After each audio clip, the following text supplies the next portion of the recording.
Instead of any of you to contest 2027, Kukuma leave the seat for Tinubu. No need to go to the polls and fool yourselves. I dey fear now. I said it is what it is. Instead of any of you to contest 2027, no need to fool yourself, Jonathan. No need to fool yourself, Amechi. No need to fool yourself, Atiku. All of you should go and sit down. Let Tinubu complete the 8 years of suffer. We no fear that break during the pain what we dey go through right now. I know people will not want to say it, but that's the freaking truth. You all know that the momentum is around Peter Obi. You all know that Peter Obi is the only opposition of the day. When they say "Gbe" just now, before 9 o'clock for morning, election not finished. You all know. But instead of you to rally round around him, you want to be a politician. You want to permutate and gravitate. Epa, we done your money, go sit down. Coalition team ADC. If you will not give Peter Obi the ticket, all of you should scatter. Go and sit down. Now you have no zone presidency to where it should be. More PDP don't try zone is going to the south. You people are still confused, moving about like devil, seeking for what to devote. If you know you will not be focused, leave us in this suffering. Don't raise our hopes high. Get Peter Obi. For you to come out as vice president, do not come outside. Nobody go vote. Do you know that the 2027 election is a defining moment for Nigeria? And it's most likely that it's not going to end well, because the only strategy Tinubu has is to rig the election, is to snatch it, grab it, and run away with it. It already ADC give Obi the ticket or scatter. Obidient drop strong bombshell. Now, Obidient and well-meaning Nigerians have said Nehi Gaba, blast ADC, blast Atiku, Amechi and others. And for Amechi, Atiku and others, they said you should better still stop all this "I want to run" mentality, because they already know that the man the people are yearning for to take over the seat of power in 2027 is Peter Obi. And with all this their "I want to run" mentality is just to cause distraction. If they know that they are not going to throw their weight behind Peter Obi, the man that people want, they should better still stop and leave Tinubu to continue his leadership instead of all these distractions and waste of time. But come to think of it, up until now, with what is going on in our political system, ADC have never decided who to support in 2027 election. Atiku and Amechi is still going on with all this "I will run" in 2027. Anyways, no be small thing happen in this video, but I'm going to allow you to watch this video very attentively. But as you are watching it, make sure you are sharing your thoughts with me on the comment section. Share the video and also subscribe for more updates. And after that, I'll be back. Let's go there. Never seen set of politicians that hate their countries like Nigeria politicians. You people know the solution. Rather beat around the bush. Why people die? I don't know, this video is gonna offend virtually everybody. I don't care. My message this morning is simple. If you people will not support the flag bearer of the masses, y'all motherfuckers need to go and sit down. In fact, if you people insist and contest, here we take it that you have been paid to destabilize the masses. Yes. So whatever I'm saying is my thoughts and my thoughts only. Not even Trench's thoughts. Now my thoughts. If Atiku insists that after 4 times of trying and failing, if Jonathan comes out at this point and says he wants to contest, you could step down for Buhari, but you cannot step down for a Peter Obi. And you know clearly the masses is with. A group of people have come together and began to identify themselves as the Obidient movement. Obviously, the name came out of the presidential candidacy of His Excellency, and I'm happy to say that His Excellency Gregory Peter Obi. So he took his name, the movement took his name from that. By the time Dati emerged as the vice presidential candidate, there was an attempt at rebranding it to call it Obidati, but it never clicked. Not because Dati wasn't embraced. It wasn't exactly a very easy proposition to embrace a man who would not come along with our position on MSAS initially. So I think eventually we all settled on the Obidient movement. It became the way this group of people came to be known, the Obidient movement. But what is the Obidient movement? What does it mean? You know, the funny thing is, the Yorubas have this program. They say,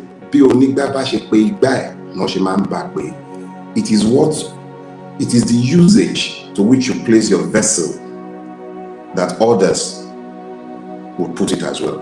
So if I have a bowl and I use it to eat, others will eat with it. But if they have found me taking it into the bathroom, they will take it into the bathroom as well. So I am the one who determines the value that other will place on my vessel. And it is the same thing with naming things or defining things. So you'll find very quickly that this collective, who were at one point branded 4 children tweeting in a room, irritants to be ignored, inconsequential fringe elements, soon irritated the system enough that they started calling them irascible. In fact, rude. Many a TV pundit spoke about the extreme rudeness of the Obidient movement. They were defining this movement.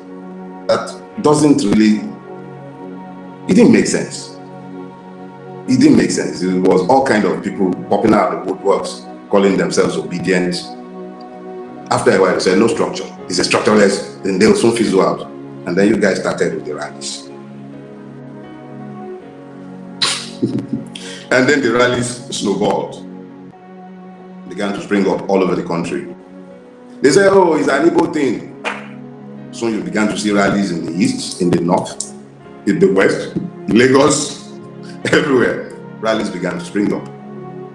But this does not define the movement. What is the Obidient movement? So, what is a movement? A movement is essentially a group of people who have coalesced behind a particular set of ideas. So you can only define a movement by the ideas that it propagates, the ideals that the movement holds there. That means a collection of people have common ideas as to what they want, and it is these ideas and ideals behind which they will coalesce. But that is not enough. Not when it is a movement that considers itself revolutionary. Because I am not part of any movement that is not revolutionary. My purpose is to change Nigeria. So when I looked at the Obidient movement, before I settled on becoming a member of the Obidient movement, I asked myself, what does it mean? What is the thesis behind which the Obidient movement is queuing? I spoke with the totem, Peter Obi himself, a few times. I felt the pulse of the people who were calling themselves the Obedients. And what did I find? They want a different Nigeria. It was captured behind simple ideals, simple small sentences, from consumption to production. How do you move from consumption that saw over 1,000 people going for a conference that saw an unqualified person labeled as the chief scientist of the federation going for a jamboree? That is consumption.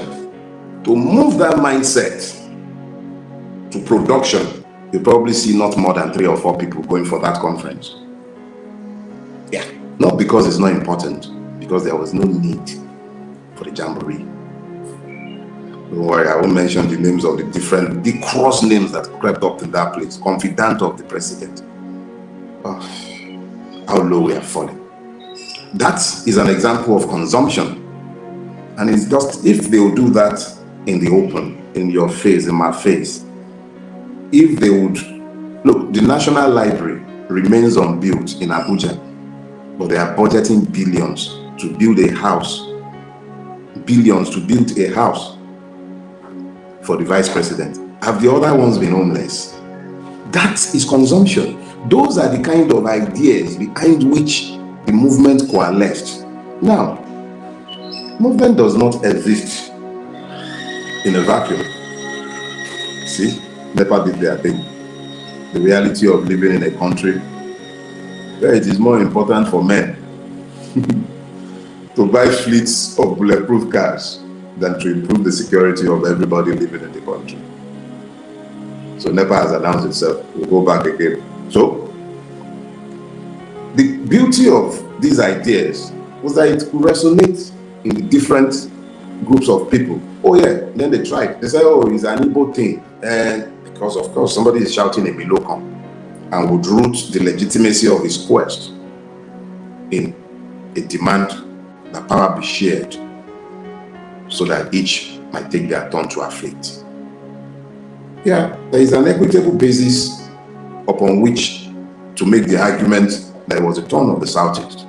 But if the Southeast had sent us Ojius or Kalu, or had sent us an Okorocha, there wouldn't have been any, would it have been Okoroko's movement or Ojiji movement? What would it have been? What would we have had to queue behind? So, like I was saying, for every thesis, there must be an antithesis. What were we all responding to? The Nigeria in which we are finding ourselves today, the one in which we live today, is one that does not have space or room for the idea of citizenship. It has no space for the idea of the rule of law. It has no space for the idea of equality. The audacity of the Obidient movement is that all those who have been disadvantaged by Nigeria across the length and breadth of Nigeria found themselves. They found themselves not necessarily because they were all lost, but because you cannot build anything, you cannot even gain a revolution if you are incapable of building coalitions. The Obidient movement is essentially a coalition of those who have been marginalized by Nigeria, those who have in one way or the other been victimized by Nigeria, whether those be Hausa, whether those be Yoruba, those who aspire for a better country, one that is inched to reason, that understands the need to plan for a future for the children. Those are the people that came together and started calling themselves the Obidient. But before there was the Obidient, the Nigerian people have stayed within the track of what was available. And what was available? I'll show you. Before the Obidient, there was something called the NSAS. I'm not laying claim to NSAS before anybody jumps on me. I wasn't part of those who started NSAS. But just as I wasn't part of those who started what is today known as the Obidient, every good thing should attract good things. This NSAS movement was essentially a demand for citizenship. Nigerians queued behind the idea of citizenship, which was what the demand for the end of the SARS unit essentially is. That demand for citizenship was brutally put down by the Nigerian state with the active connivance of the man who sits in Aso Rock today. Let's be clear about this. So, when that happened, we had two choices. We could take to the streets. But there is a quote by Kwame Nkrumah, and I posted it this morning. And what he says is very simple. He says, revolutions are brought about by men who think as men of action and act as men of thought. When NSAS happened, we could take to the streets, we could encourage anarchy, but to what end? Systems such as evil as the one in which we live is actually happy when you engage it with violence, because engaging it with violence means that you never get to deal with it at the level of reasoning, which is what it prefers not to do. It would prefer that you carried cordials, go onto the street, burn tires, essentially the mindless soldiers, the same sort that they had killing people at the Lekki toll gate and all over Nigeria, in Obigo, in Kafanchan. The Shiites that are killed almost like they are flies simply because their humanity is discounted on account of sectarian differences, just like the humanity of different ethnicities are discounted on account of ethnic differences, or because they're simply following the orders. The humanity of persons are discounted on the order of the state by persons who are sworn to protect those who are meant to be citizens. So, after NSAS, we realized that the only way to have this change peacefully, at least that's what the system told us, go and vote. If we're a democracy, our votes should make the difference. Those who believe that their party is right should be willing to subject themselves to the public whom they pretend to serve. So, we went ahead, encouraged the people to register to vote. We were preserving the idea of citizenship, the same one that was behind NSAS, the same audacity. Look, let's be clear about something. Without the efforts of people who have gone before, none of us would be. Without Yele Sowore, and I'm coming to that, the Nigerian state need to let go of Yele Sowore. Without Yele Sowore, there wouldn't have been an NSAS. And my reasons are simple.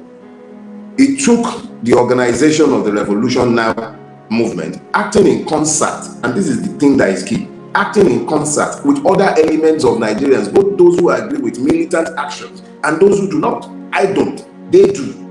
Militant actions in the sense of frontal confrontation with the state, not violent. They were those who were there at the beginning. They were those who kept the consciousness of the Nigerian people alive. And then NSAS came. They were in that movement as well, and we all were. But at the point where we began to coalesce into the Obidient movement, a schism developed. That schism developed purely around ideology, not around end. I desire an end to this system. They desire an end to this system as well. How we go about it, those are the points of divergence, and we must always keep that in mind. I'm saying this so that we have a clear understanding of where we are, because we must all find a way to work with each other because we seek the same goal. So we took that energy from NSAS and asked people go and register to vote. The likes of Yemi Adamulekun, the likes of Aisha, the likes of Rinu, Banki, hordes of people, Macaroni. People went out of their way, encouraged people. I must praise the creative industry, especially our comedians, people like Buffy, people like my brother, Basket Mouth. They all came out, encouraged people in one way or the other. AY, different comedians, different creative skates, and show spoke to people, and the Nigerian youth began to coalesce around the idea of citizenship. They registered to vote in unprecedented numbers. The persons who are registering to vote were registering to vote believing that they would be able to effect change through the ballot. Yes, what is the Obidient movement? I'm explaining to you that the Obidient movement is that coalition of Nigerians demanding change in Nigeria, unhappy with the current trajectory of our country, unhappy with the way it has drifted throughout generations, worried that it is unsustainable in its current form, seeking that it changes so that it is secured for our children. Those were the people who, long before there was a Peter Obi, these people were imagined, so that they are called the Obidient. Let's be clear, these are Nigerians desiring change. We found a worthy leader in Peter Obi, because for every thesis there is an antithesis. The thesis has always been that Nigerian politicians are universally useless, unfit for purpose, incapable of effecting any change. I found in the lead up to the 2023 election that there was an antithesis to my belief about what the Nigerian politician represents. But as we quickly found, and I don't want to get ahead of myself, an idea embedded in a movement is not necessarily the same thing as a political party. Why have I been talking about, or what has led me to pick on what is the Obidient movement? It is because in recent times, especially since after the election, when the APC, particularly the Yoruba wing, had continued this campaign, even though elections are over, what I have found is that there have been concerted attacks on the idea of the Obidient movement, the idea of egalitarianism, the idea of the relevance of ethnicity behind the idea of the Obidient. They've been attacking that by ethnicizing a lot of things. I read a comment, for instance, which was what actually crystallized my decision to have this talk. And this cretin said the Igbos have destroyed the Obidient movement by their hostility towards the Yorubas, something along those lines. And then I saw other burner accounts, and I've been observing this pattern over some time, people working assiduously to spread tribal hatred, the Lagos state government particularly being deliberately anti-Igbo in its posturing in the public space, Anti-Igbo not necessarily because that is found on hatred particularly, no, but as a political ploy to continue to drive wedges between the majority tribes or ethnicities in the southern part of Nigeria, because it serves the political agenda of their master, the one that is sat in Aso Rock, which is essentially to build an alliance of the most conservative elements in the south and in the north, designed exclusively to ensure that a feudal state is preserved and the rights of citizens are completely taken away behind the veneer of ethnic hatred that legitimizes evil, religious hatred that tolerates madness. You get the point now. What do you think? Do you think that ADC will ever finalize who they are going to support in 2027 election? Or it will still continue like this until when there is no more time to galvanize things together? In fact, let me allow you to share your thought with me on the comment section. And of course, you know the vibe. Click on that subscribe button, follow, and share for more updates. Because like this, we move.